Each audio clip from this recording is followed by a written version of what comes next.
So here's the reasons why I left the United States to move to the Philippines.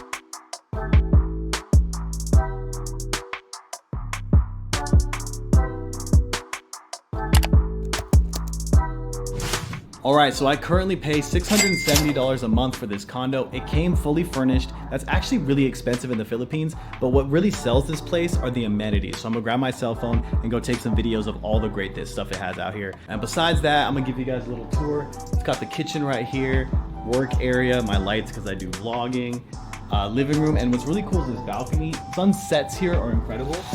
And yeah, that's on top of everything.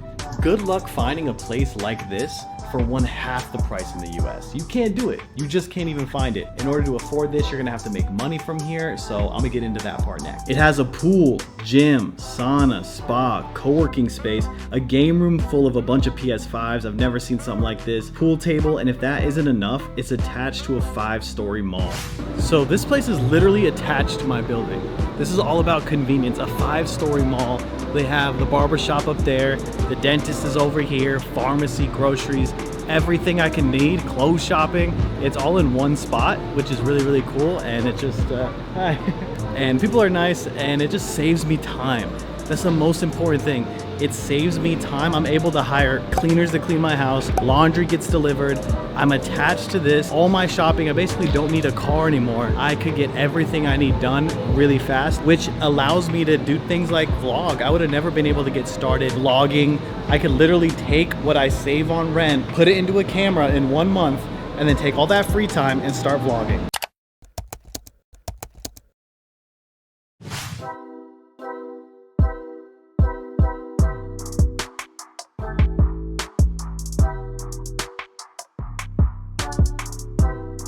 I'm out in BGC right now, walking to my favorite coffee shop. One thing to touch on, my first con is internet speeds. Sometimes it's tough to find just the right place that has like great internet speed. You can definitely find them if you look, and I've found some throughout living here. And you need like a Filipino number to access the internet. So if you're working remote, it's always important that you have a backup plan and you go ahead of time if you're working from a cafe. For instance, if you are really, really nervous, I know I was when I first started working remote, I straight up got a co-working space. It's one of the best places you can go. These co-working spaces, internet 24/7, great speed. If you're looking for a good one, KMC. But for right now, let's go get something to eat and get started at work.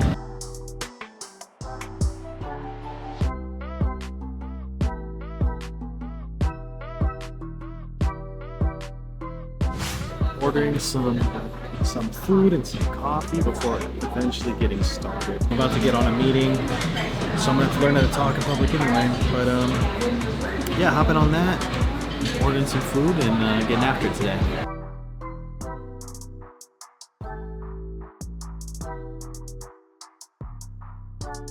Quick story about how I ended up becoming a digital nomad and why I think it's so important, how I was able to work remotely. So during the pandemic, my job went remote, and a lot of companies found out, you know, we don't need people in office. So I wasn't expected to be in office, and I was at home thinking, man, if I could do my job here, why not Mexico, Colombia? I've always wanted to travel. And I had a plan with my manager, like, hey, give me 30 days and I promise I'll outperform anyone in the company. You know, it's been 3 years, and one of the best things that's ever happened to me. But my bread and butter source of income is I'm a data analyst. And so I'm going to be working on some numbers for about 2 hours here. Basically, I work with SQL and Google spreadsheets. Early in the morning, I check my email, make sure nothing exploded overnight, and then hop on some calls at the very end of the night. But throughout the day, I just inch away at work, doing 2 hours here, 2 hours there, instead of just like one giant workload. But it's basically how I work.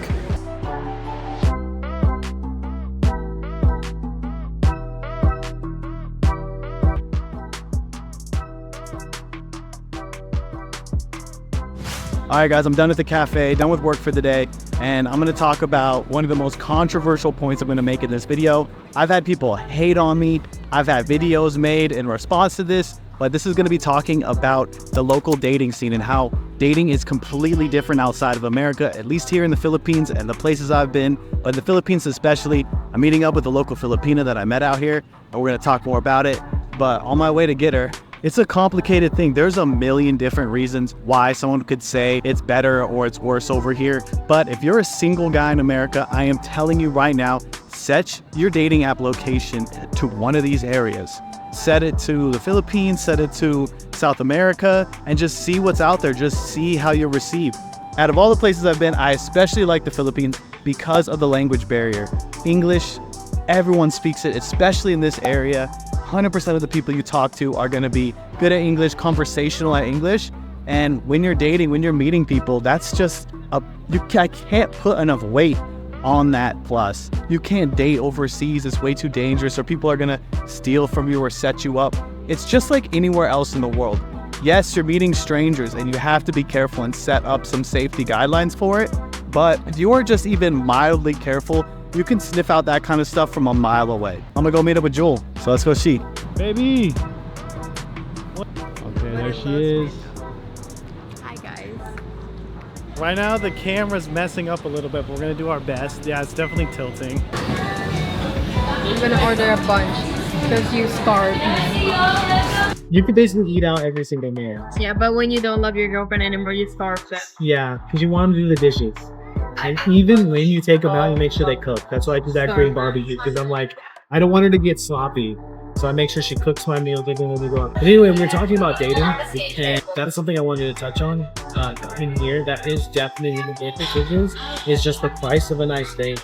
Like this whole meal for two in America would cost $100, maybe even more. Like you should see how much we're getting. It's literally less than $30.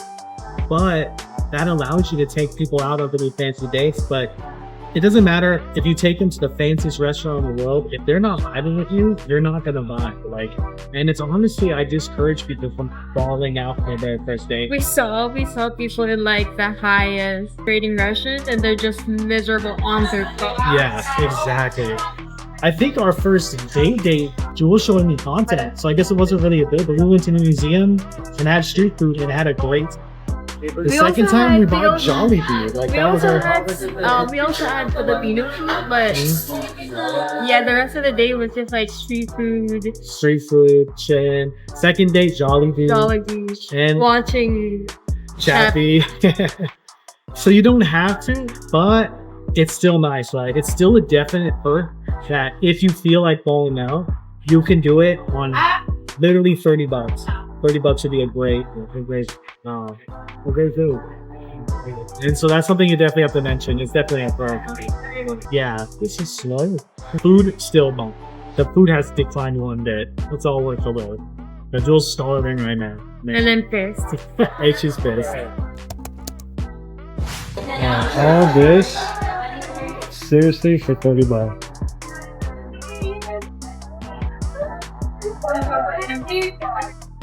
Oh yeah.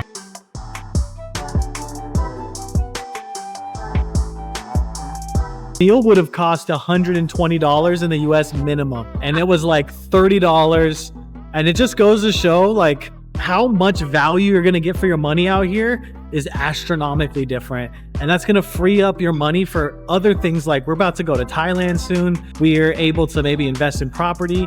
It's all about, it takes money to make money. That's our motto in the house. It takes money to make money. Okay, so here in Manila, there's really two places to go clubbing and for great nightlife, Makati and BGC. That's where I think foreigners should go. Behind me is a place called the Palace in BGC. It's my favorite area. We're gonna show you around. And really the prices here, you can find bottles for like $30, $35, $40, which is unheard of in the States. People all speak English. They're having a ton of fun. It's a great time and we're gonna go explore it. So let's go. All right, we're getting out towards the area right now. This is one of my favorite spots actually to vlog. So loud.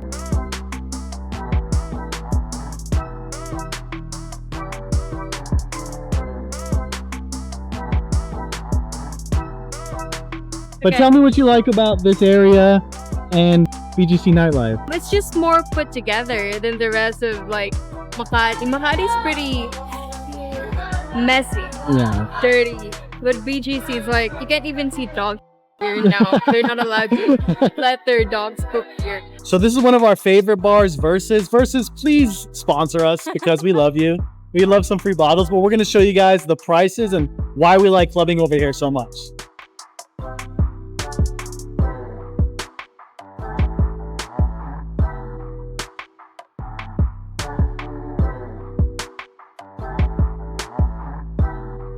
Okay, so one of my favorite things about clubbing over here is that everyone speaks English and is super friendly, and they know how to party. They party hard. The clubs here are, like Jewel said, more high end, where in Makati, there is like dog. It's just those streets, the corners are all messed up. It's just a little bit more like grungy. It's pretty much high end. So this is a great pre-gaming spot, and honestly the prices here are crazy. It's like, how would I explain? It's almost like getting it from the store. Like we have, let's see, Bacardi for 1,800. That's like less than, it's about $32, $30 for a bottle. So you can see, and some of the club prices are even like this. So you can see just for the value, for like the quality you get versus the price, it's just so good. It's so good. And I owe Jewel a drink, so I'm gonna have to get her something off this menu. Let's get you a mojito. She went like this. They were asking about our YouTube. Really? Okay guys, so now we're taking a walk. So I want to talk about safety. And a lot of people in America, they figure anything outside of America is super dangerous. You hear all these horror stories about other places, about, oh, if you go there, you're gonna get kidnapped or something. Seriously, people would tell me to be careful no matter what country I was going to, and all these horror stories about getting kidnapped and robbed, when in reality, it's just like any other big city. We're walking alone with a very expensive camera. I have my phone. Would I do this in every single place in Manila? No. Could I do this here? Absolutely. It's very safe. It's all about what neighborhood you're in. And if you're coming to Manila, to the Philippines, with an American budget, on an American salary, you're probably gonna be in Makati or BGC, which are both very safe, right? So have you ever, how would you feel about this neighborhood? Because you're the local, so you probably have a better understanding of these areas. Like, how safe would you say this place is, scale of 1 to 10? Well, this area is generally safer than the rest of the developed areas here in the Philippines. In Manila, you can't walk around like this. But here in BGC, there's a lot of like guards and security. Yeah, cameras, I think too, make it super, super safe. One thing I was gonna touch on is the pharmacies here. The accessibility of like all the medicine and the prices are really, really low. I've only gotten sick twice, but both times I went to go see the doctor, saw a specialist, I had an upper respiratory infection and no insurance. To see the specialist was $20. All the medicine was $50. So for $70 uninsured, I ended up getting covered. And I feel like America, we're the most medicated and we pay the most per person and per medication. The pills are the same, guys. The medicine here is the exact same in the States, but it's just affordable and it's way easier to access. And you don't really need to own a car here, especially with how affordable Grabs are. How much is that total ride going back home? 211. So what is that? Less than $5? Not even. Less than 4. Yeah, that's crazy. Just like that, 3 minutes later. Easy peasy. Basically Uber with 1/3 the price, probably less. I'm gonna say like 1/4 the price of Uber. I wanted to show some juxtaposition between sort of BGC and Makati, and as you can see, the streets here are a little bit more dingy, definitely a little bit more run down. It's probably more typical regular neighborhood in the Philippines, but still some really nice restaurants, some really nice bars. But it's all about what neighborhood you're in, right? It's all about what area of the city you go to. The city itself is not dangerous. There's definitely pockets of danger where I wouldn't be walking around at night alone with this camera. But BGC, Makati, great areas. And honestly, I would say BGC above Makati for sure in safety and just infrastructure wise. You're gonna be paying a little bit more for it, but if you can afford it and it's very affordable, I would recommend staying there. Now, nothing against Makati and the other areas. Like you saw, people are really friendly all over the place. Great restaurants, great bars, great party scene. But yeah, even if this area kind of seems this way, you could still walk around alone late, but I wouldn't be going by myself 2, 3 in the morning, right? It's just about making smart decisions, and that's more what safety is more than the actual area. Yeah, I just wanted to show sort of both sides of the Philippines. BGC is a little bit of a bubble. BGC isn't all of the Philippines. All of the Philippines isn't BGC, but it's a great area. And I think if you want to experience sort of that life, luxury and very affordable, It's a great option. Makati's another option. It's a little bit more party centered. Personally, I like the club scene out in BGC better. You know, I live closer to this area than BGC. It's about a 15-minute grab, and it's all great, man. People are just nice. These guys are definitely gonna say hi to me again as I walk past, see if we get some good footage. Yeah, people are friendly. Life is good in the Philippines. But there's a pro and con with everything. Even though BGC is probably a little bit closer to the west, that's an issue as well, because you don't get to experience some of the culture and some of the other things that make the Philippines so special. So there's parts like this where you have like a market where you can try some more traditional Filipino food and more traditional Filipino experiences.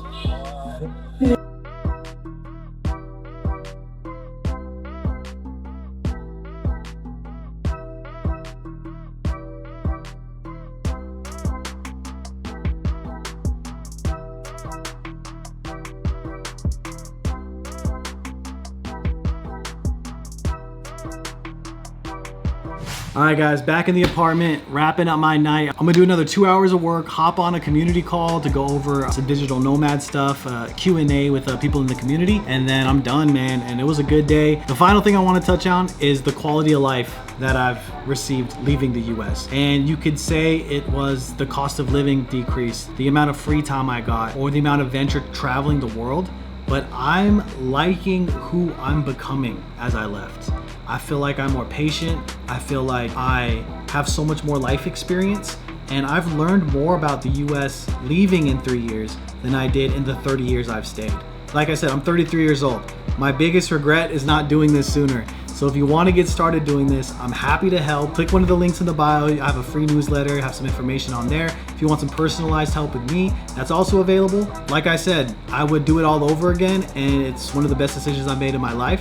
So if you're interested in it, please do your own research. You don't have to listen to me. Listen to a bunch of other digital nomad content creators. There's a lot of great ones. And best of luck and safe travels, y'all. Catch you on the next flight.